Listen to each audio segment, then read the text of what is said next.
We all know that Kansas is one of the top states when it comes to wheat production. But did you know Kansas is also one of the nation's top producers of salt? On March 15, 1888, the first salt plant west of the Mississippi opened up in Hutchinson, Kansas, where it operates to this very day. And you have the chance to experience it for yourself. Today we're taking you on a tour of the only underground museum adjacent to a working mine in the Western Hemisphere. Come right this way. In order to see this museum, you have to take a little trip, a trip below the surface of the earth. It's almost like taking an amusement park ride. Everyone who goes underground has to wear special safety equipment. In 50 years that miners have been carrying these in this mine, they've never had to use them. And we're not going to start today. Well, to get down to the museum, 650 feet, we're going to have to go on a hoist. Okay.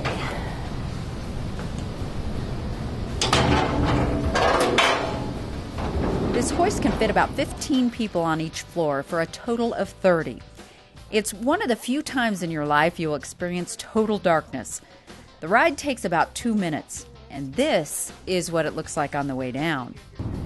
I have to admit that when I'm on the hoist by myself, I will often turn a light on.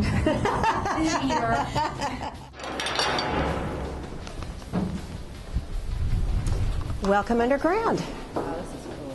Since you're so far underground, the mine stays a comfortable 68 degrees all year round. There's some pretty amazing things to see here.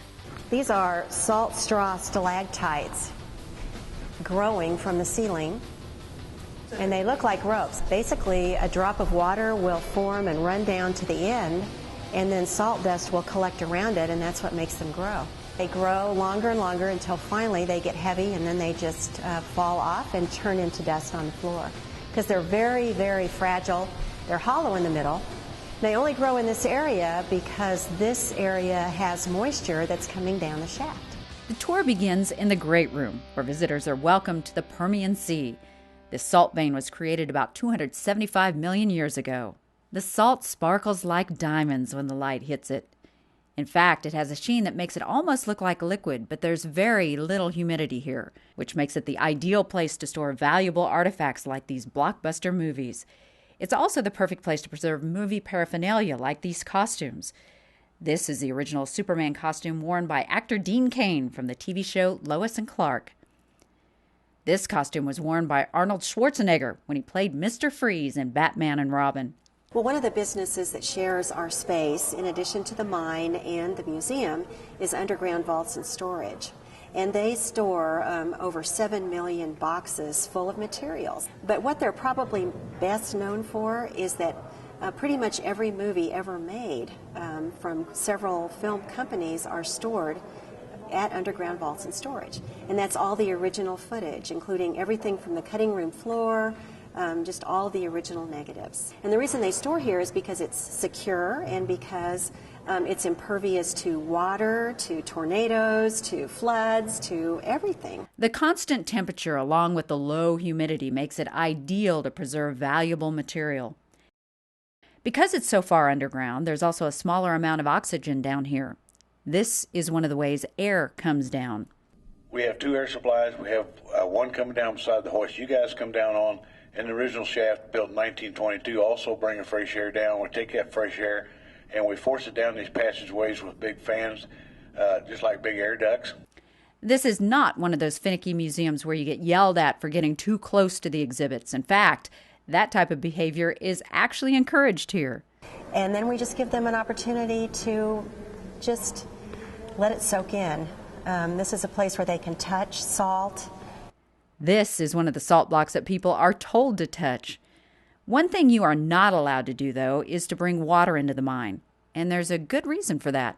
Well, down here we use saltcrete for our floors. And saltcrete is made of Portland cement, salt fines, and water. And it works very, very well down here because there's no moisture. And that's why we don't allow people to bring water and liquids down here, because if they spilled it, it would leave a hole in our floor. So it's great for this environment down here, but it wouldn't work so well above ground. The area we're entering now is off-limit to tourists, but we wanted to show you what the floor would look like had they not smoothed it with saltcrete. And these bumps are caused during the blasting process. Every time they blast, it causes a bump called a kerf. Now, I've heard that these bumps are kind of like steps, and if you were down in the mine and there was absolutely no light and it was completely dark, you would be able to crawl down the steps of the kerfs to find your way out. And we have a saying that everything that comes into the mine stays in the mine. All of the equipment you see here had to be broken down into pieces small enough to be brought down the shaft and then put back together again once it arrived. What we have here, this is a 1936 or a 1932 Chevrolet pickup. They brought it down before they had the sort diesel capability. That's just too much work to do to take it back up again, so no one ever did. So what we have is just the perfect museum environment down here because we have about 100 miles of tunnels just filled with stuff, that we would consider to be artifacts.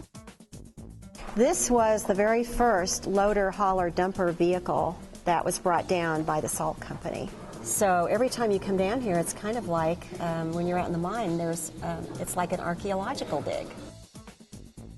These are some of the original mine cars, complete with graffiti left behind by the miners who worked here. The ones that we have in our museum have been cleaned up, so they don't have the graffiti, but...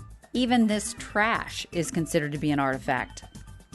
We know this area was mined in the 1950s, and we found many name brand items in this trash pile from that era.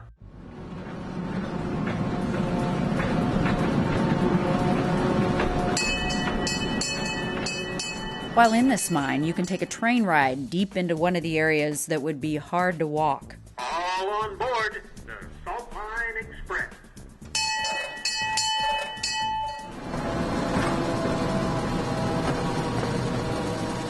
Rail crew used abandoned track that was already in the mine to create the track this train runs on.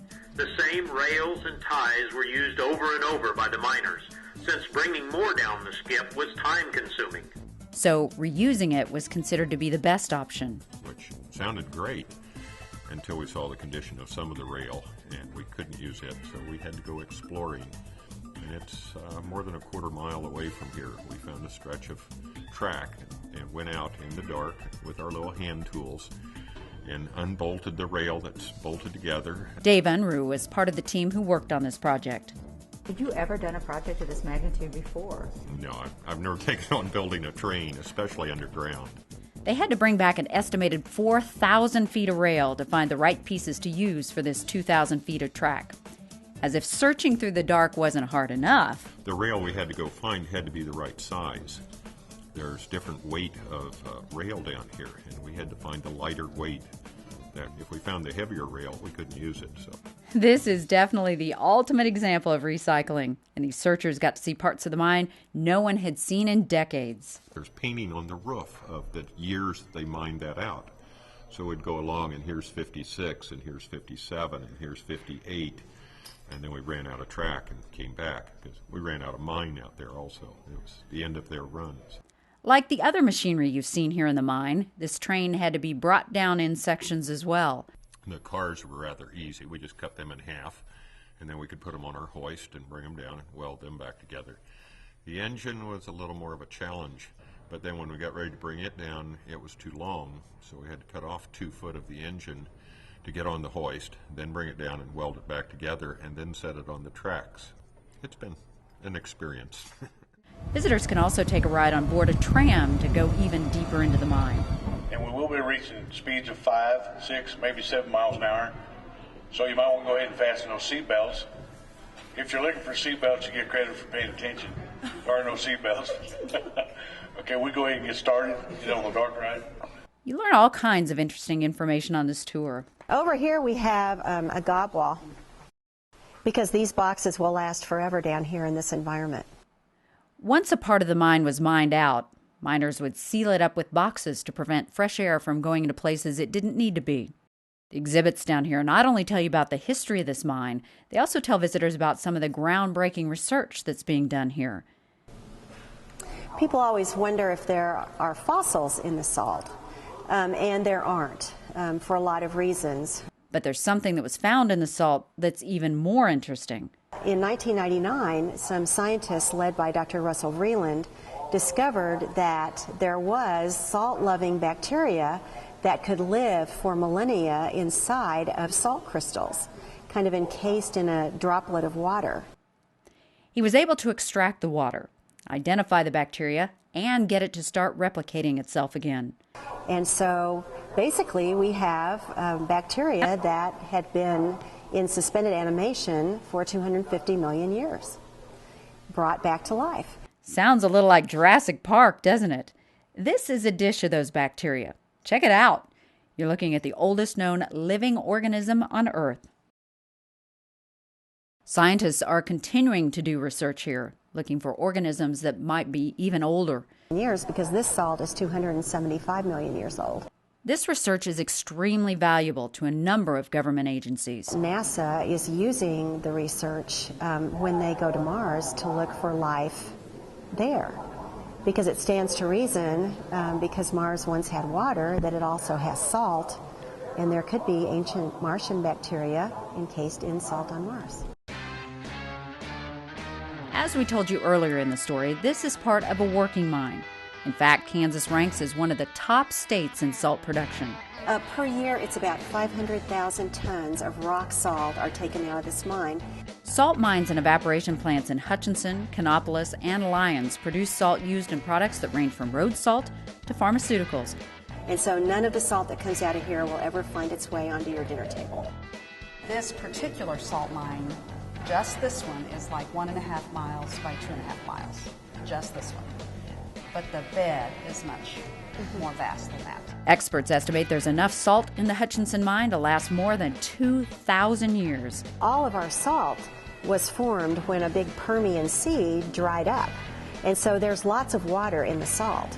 But the only place you can actually see it is in the clear salt like we find in this wall right here. We call this a waterfall because at some point water intruded into the salt deposit that was already formed and formed a pool, and then all of the impurities, the mud, and any other kinds of minerals sunk to the bottom and left a big area of crystallized salt.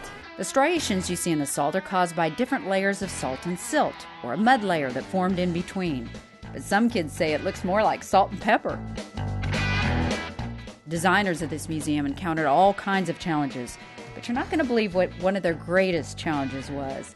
It wasn't getting air down here. It wasn't bringing in electricity. It wasn't even getting trams and trains in place. It was actually trying to get something out. No tour of the Salt Museum would be complete without a tour of the so-called poo room.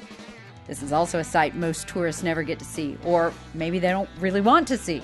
Either way, you're getting a rare VIP tour. Major undertaking to figure out how to get sewage out of the underground museum. And so we've got holding tanks for poo and pumps that pump it topside, and everything of course has to go up the shaft. So it is running right up the shaft beside you at a heavy PSI. Ew. We also have a grinder installed because you need to grind the poo before it would be liquefied enough to pump the topside.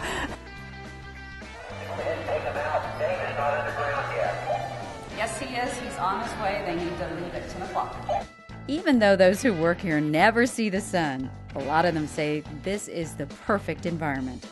You know, everything I've read and heard about it is that this is a really therapeutic environment to be in, because salt is a natural anti-inflammatory, kind of a natural antibiotic.